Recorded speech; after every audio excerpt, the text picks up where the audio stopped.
Friends, this is Forrest Hills Cemetery where Elvis was originally buried, and Gladys was buried here in 58 off the top of my head. And I'm gonna show you a couple of things here. First, a gentleman that I know that's a doctor that went to medical school here in Memphis, like my son-in-law.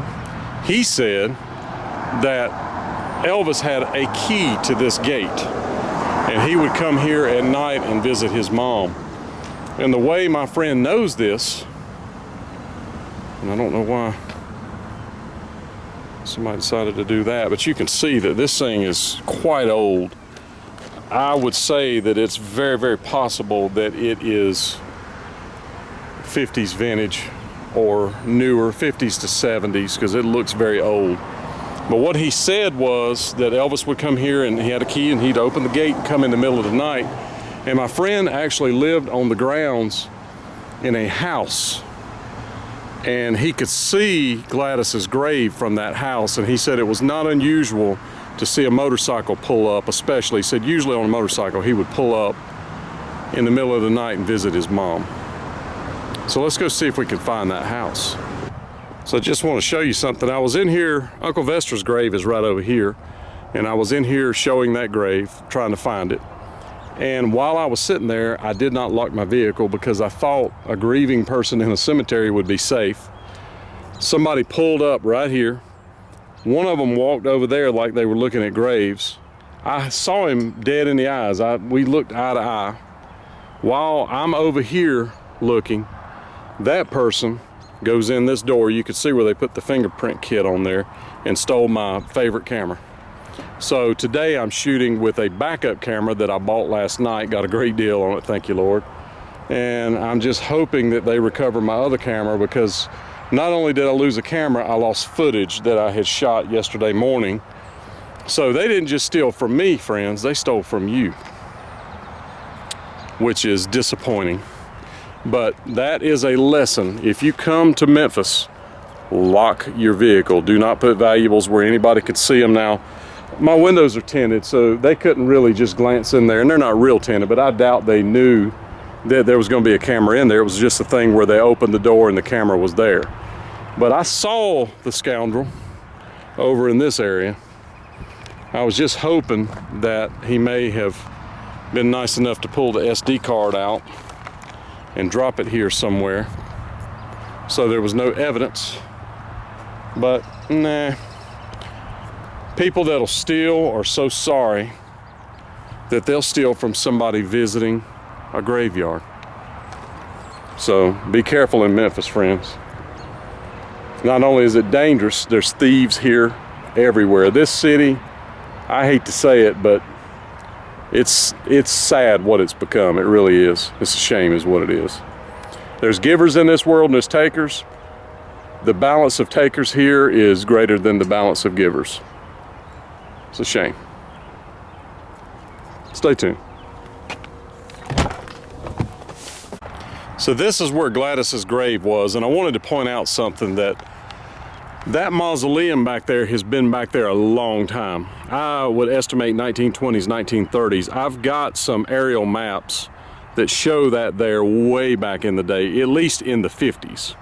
So when she was buried here in 58, that mausoleum was there that Elvis and her would eventually be buried in. And by the way, she was buried here, she was buried over there, or entombed, let's say entombed here, entombed over there, entombed at Graceland. She was actually entombed 3 different times. I don't like to say buried because this is underground, that's not underground, Graceland's underground. So she was actually put here, over there for a very short period of time right after Elvis was put there, and then both of them were moved in the middle of the night to Graceland. Of course you knew that. So as far as the caretaker's house, I don't see any evidence of a house. I've looked at the topographical maps and the aerials. I do not see any signs of a house being here except for those houses way back there. I'm gonna go back there and look at them. You see those right back there. There's one there, and there's one over there. And that may be what they're talking about, but those are actually, I could see a car go by, so those are on the other side of the road. So unless it's something over there, I really don't see an area for a house to be that you could see this grave site from. If it was anywhere over on the other side of that, it's on the other side of the hill, you couldn't see the grave site. And on the aerials, I have no evidence, and I don't see anything to do with a house being here. And of course there would have to be a back entrance, and it would also have to be able to be seen. This would have to be able to be seen from there. And of course some of these trees are sizable, but some of these trees are not that big. So I've got a picture we're going to look at and see if we can line it up. Stay tuned. So this photograph right here was supposed to be taken right here at his mom's grave. So if you look, you theoretically see that stone right there. So let's see if this stone is old enough to have been there. And the answer is no. One of them's 92, one of them's 2017. So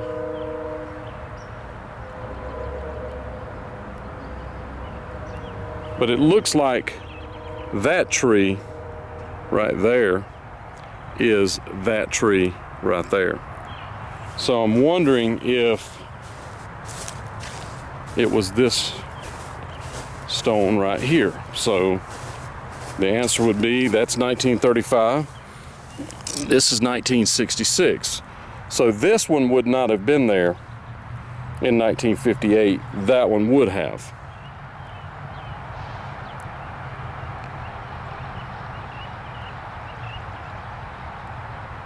So from a perspective point, it looks like he's closer to that than his mom's grave, in my opinion. So if you looked at his mom's grave, it looks to me like he's about from where I'm standing to there.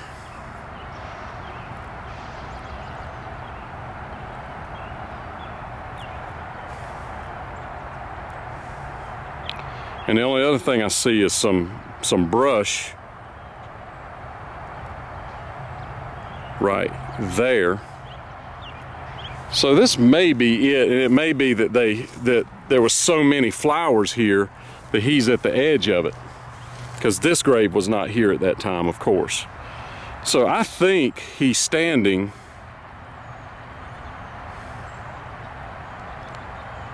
I believe that he is standing somewhere about right here, and that's in the background, and that one was not there at the time, and you could see that tree back there. Or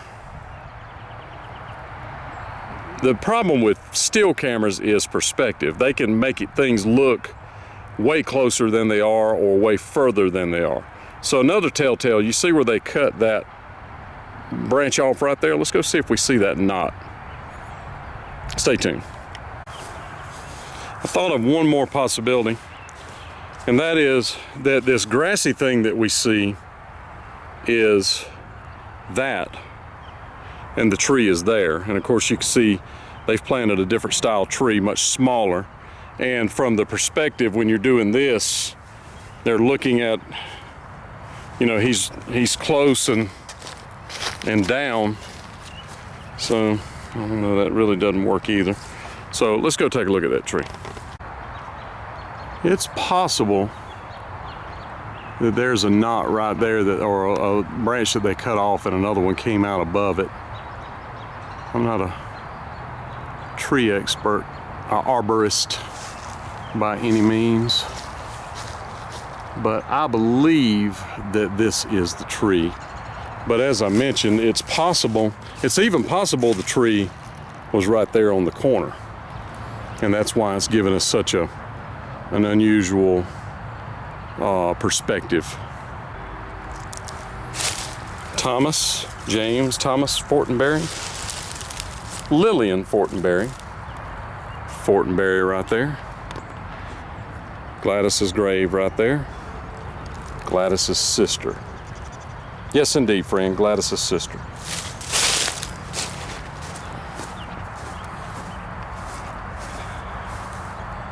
Bobbie Jane Ayers Wren. Bobbie Jane Ayers Wren. Notice the date. 1976. A tender mother, a faithful friend, my trials ended, thy rest is won. Elvis's cousin, a young lady, she committed suicide December the 30th, 1976. And she is buried here as well. Gladys right over there. So Lillian was Bobbie's mother that we talked about that committed suicide back there. And you see her last name was Ayers. Lillian was married to a man before Fortenberry, and I'm not sure she ever married Bobbie's father. This is a photograph of Lillian in the later years. And then I'm going to show you a photograph of Elvis, Lillian, and Wayne Mann. And this is Elvis on the left as a teenager, Wayne on the right, Lillian in the middle. And Wayne and his brother Billy Mann are the two guys that are accused of being hired by the National Enquirer, especially Billy Mann. This is Billy on the left. Of course, you recognize Elvis. And Billy is the one that they claim did take the photograph. Wayne says no.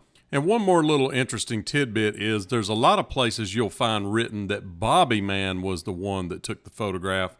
Bobbie was the sister that, of course, we had the story about her committing suicide earlier. Billy Smith had a brother named Bobbie. These guys' brother was actually a sister named Bobbie. And I have spoken personally to Wayne about this. He's come to ElvisCon several times, and he swears that they had nothing to do with it, that they didn't take a camera in, nothing. And they were actually standing at the door of Graceland. Their job was to hold the cameras. So as people came up, if they had cameras, they were supposed to keep them off to the side, and the people were never allowed directly in the house. But they supposedly snuck a camera in and took the photograph, the National Enquirer, this photograph. Doesn't look like a real photograph to me.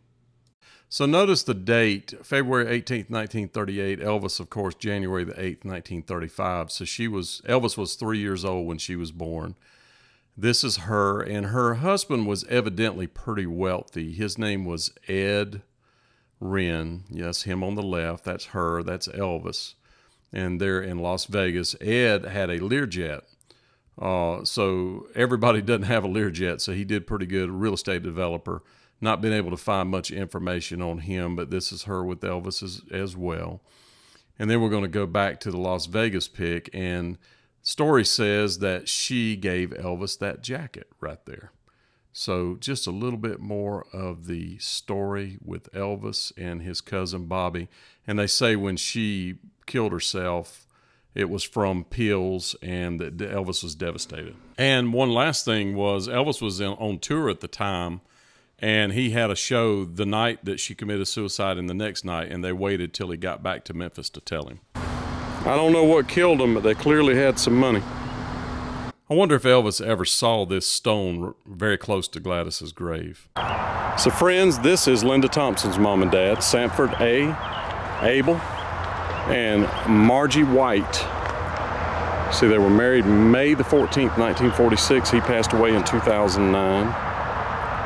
And she passed away in 1987. It says, in my Father's house, there are many mansions where we'll be together forever. Biblical, my friends, yes, indeed it is. So I want to show you where this is at. If you notice that tree, that large stone right there, you see this is brown, so it kind of sticks out. There's something else here. You see that, those two bushes and that little unusual thing there. And then if you'll look right there, that is the famous mausoleum that Elvis was in. So if you come over to the right side of the mausoleum, it's the area in the front on the right-hand side. It is actually this is area 13. There's a road right there, you could see it. Where they work on stuff, they keep the gravel and all the things for burying people right there. You can see that. So it's easy to find. It is right there, friends. Remember that, and it's right here, real close, and the mausoleum. Come pay your respects to Linda Thompson's parents, friends. Just a different perspective, friends. The famous mausoleum. And there's a car out there that just keeps circling around. It's kind of weird. Looks like a Acura of some sort, black, dark windows. From the aerials, friends, it does look like there could be a house right here in this little wooded area. But if you look, you cannot see her mausoleum or the mausoleum that's by her from this angle. You could see this mausoleum, but she's on the other side of that hill. So I don't think so. So where I was at was on the other side of that mausoleum, and you can see that she's buried here. So you cannot see this. You really can't even see the road. So if he came in this way, you would never be able to see it if the house was in fact over there. So I have not been able to corroborate. I even asked the people that worked here, and of course they weren't very helpful. In fact, they weren't very nice people at all. I wouldn't recommend this place at all, but I could not find anything about it. Now, there could be a place over there for a house. And from the aerials, you could see this place right here is shaped like a heart. In some of the aerials, the early ones, it is not there. In the later aerials, it is there. So it has been there for quite a while. And I know it's getting dark. This is the back gate to Forrest Hills, so it's possible that he would have come in this gate and there would be a house somewhere close around here that they could have seen him come in. Maybe.